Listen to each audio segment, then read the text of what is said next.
اس سلسلہ مجددین کی پہلی کڑی ہے حضرت عمر بن عبدالعزیز رحمت اللہ علیہ، جنہیں ہمارے ہاں پانچواں خلیفہ راشد بھی کہا جاتا ہے، اور اس کو ہم کہیں گے یہ تجدید کامل تھی، کیونکہ ابھی خرابی آئی ہی صرف نظام حکومت میں تھی، اسی کو آپ نے درست کر دیا۔ خلافت کا نظام دوبارہ قائم نہیں ہو سکا تاحال۔ یہ سارا کام کیا رہا مجددین کا؟ علمی کام، اصلاحی کام، کوئی غلط نظریات آ گئے ان کی نفی، بدعات پیدا ہو گئی ان کی نفی، جو وقت کا تقاضا پیدا ہوا اس کو پورا کرنا علمی اعتبار سے۔ یہ مجددین جو ہے، میں جلدی سے آپ کو ان کی ایک فہرست جو ہے موٹے موٹے نام سنا دیتا ہوں۔ سب سے پہلا کام تھا جمع و تدوین حدیث اور تدوین فقہ اسلامی، ایک عظیم مملکت بن گئی تھی، تو اب اس کے لیے ضرورت تھی قانون کی، قانون اس طریقے سے مدون موجود نہیں تھا۔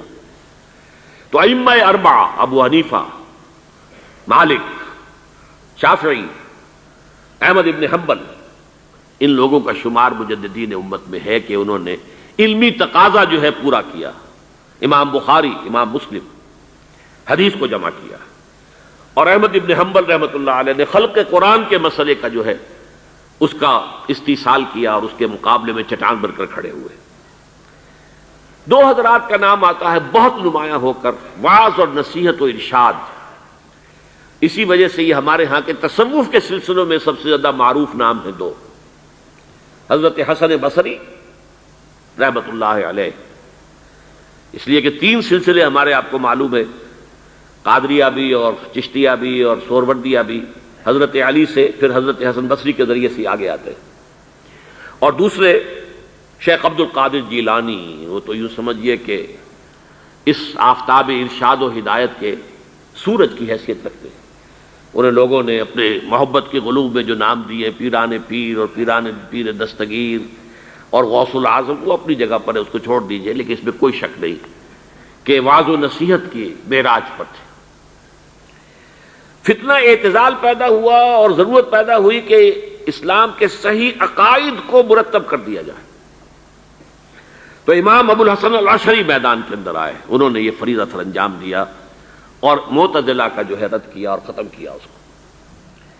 پھر فلسفہ یونان اور منطق، ارسطو کی منطق نے آ کر جو ڈیرا ڈالا ہے عالم اسلام پر بنو عباس کے دور میں، اور شک، شکوک، شبہات، تشکک، سکیپٹسزم، ہر طرح کے شکوک، یہ جب پیدا کیے ہیں تو عظیم شخصیت امام غزالی رحمت اللہ علیہ کے سامنے آئی۔ انہوں نے اس کا ابطال کیا، اس کا رد کیا، مسلمانوں کے ذہنوں پر سے مرعوبیت جو تھی یونان کے فلسفے اور منطق کی، اس کو ختم کیا۔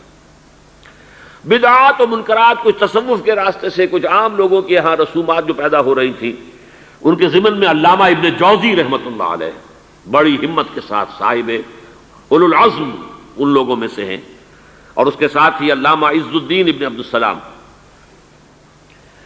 روح دین کا احیاء، روح دین ہے عشق الہی،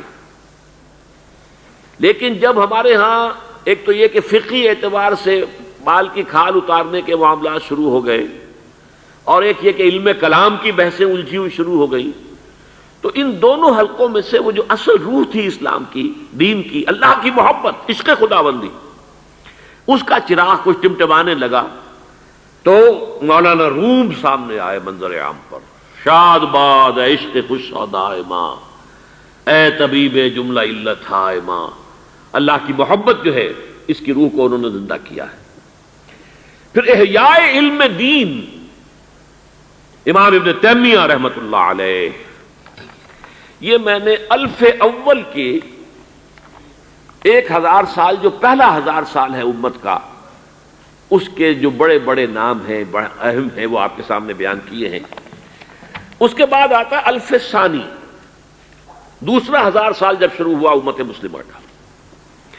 اس کے بارے میں ایک بات تو یہ نوٹ کیجئے کہ جغرافیائی اعتبار سے مرکز ثقل جو ہے امت مسلمہ کا، امت محمد کا صلی اللہ علیہ وسلم، وہ عالم عرب سے منتقل ہوا ہے جنوبی ایشیا میں، بر عظیم پاک و ہند میں۔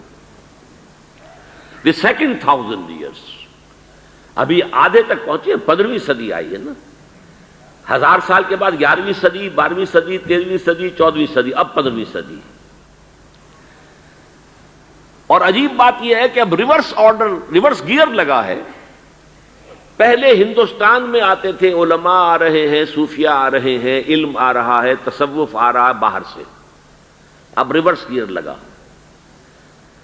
11ویں صدی ہجری کے مجدد اعظم مجدد الف ثانی شیخ احمد سرہندی رحمت اللہ علیہ، ان کا سلسلہ نقشبندیہ مجددیہ اب یہاں سے نکل کر ریورس گیئر لگائے افغانستان، ترکستان، پھیلتا پھیلتا کہاں تک پورے ٹرکش بیلٹ کے اندر یہی سلسلہ مجددیہ جو ہے نقشبندیہ، یہاں تک کہ آپ کے علم میں ہوگا قبر سائپرس جو ہے اس کے اندر ایک بہت بڑا مرکز ہے اس کا. آج کل امریکہ میں بھی ایک بہت بڑی ان کی جو ہے وہ جمعیت قائم ہو چکی ہے. شاہ ولی اللہ دہلوی رحمت اللہ علیہ، انہوں نے علم دین کا جو احیاء کیا اس بر عظیم پاک و ہند میں، جس کے نتیجے میں یہ سارے مدارس، دیوبند کا مدرسہ سب سے بڑا، آپ کو معلوم ہے یہیں سے نکل کر یہ طالبان افغانستان کون ہیں؟ اسی سلسلہ علم کے. پہلے علماء ادھر سے ادھر آتے تھے، اب یہ علم ادھر سے ادھر گیا ہے. یہ سارے وہ علوم جو ہے وہ حقانیہ ہو یا بنوری ٹاؤن کا مدرسہ ہو یا کراچی کا جو دارالعلوم ہو یا لاہور کا چاہے جامعہ اشرفیہ ہو اور چاہے جامعہ مدنیہ ہو، یہ کون ہے؟ یہ دیوبند کی بیٹیاں ہیں. اور دیوبند کون سا تھا؟ دیوبند در حقیقت وارث بنا ہے علوم ولی اللہ کا. پھر سید احمد بریلوی جنہوں نے جہاد بالسیف کو اس تازہ کیا، مجدد جہاد اسلامی، سید احمد بریلوی، شاہ اسماعیل شہید رحمت اللہ علیہ. 14ویں صدی کے بارے میں اختلافات ہیں. 14ویں صدی کو ابھی ختم ہوئے، 20-21 برس گزرے ہیں، 22ویں برس میں ہیں اب ہم 15ویں صدی کے. آپ کو معلوم ہوگا کہ دیوبندی حضرات کا ایک بہت بڑا حلقہ ہے جو مولانا اشرف علی تھانوی رحمۃ اللہ علیہ کو سمجھتا ہے کہ وہ 14ویں صدی کے مجدد تھے. بلکہ مولانا عبدالباری ندوی رحمۃ اللہ علیہ نے تو کتاب لکھی جامع المجددین، مجددوں کے جامع. لیکن جو دیوبندی حلقے کے اندر جو حسینی مزاج کے لوگ ہیں، مولانا حسین مدنی رحمۃ اللہ علیہ کے عقیدت مند، وہ مولانا رشید احمد گنگوہی کے بارے میں سمجھتے ہیں رحمۃ اللہ علیہ کہ وہ 14ویں صدی کے جو مجدد تھے. ہمارے ہاں کا جو بریلوی مکتب فکر ہے وہ اعلیٰ حضرت مولانا احمد رضا خان صاحب کو سمجھتا ہے کہ وہ مجدد تھے. میری ایک ذاتی رائے ہے جس میں کہ میں کبھی اکیلا تھا. بالکل آج سے تقریباً 20 سال پہلے میں نے یہ پہلی مرتبہ بات کہی تھی کہ میرے نزدیک 14ویں صدی ہجری کے مجدد شیخ الہند مولانا محمود حسن اسیر مالٹا. اب یہ بات میری خاصی اس کو پذیرا رہی ہے دیوبندی حلقے میں.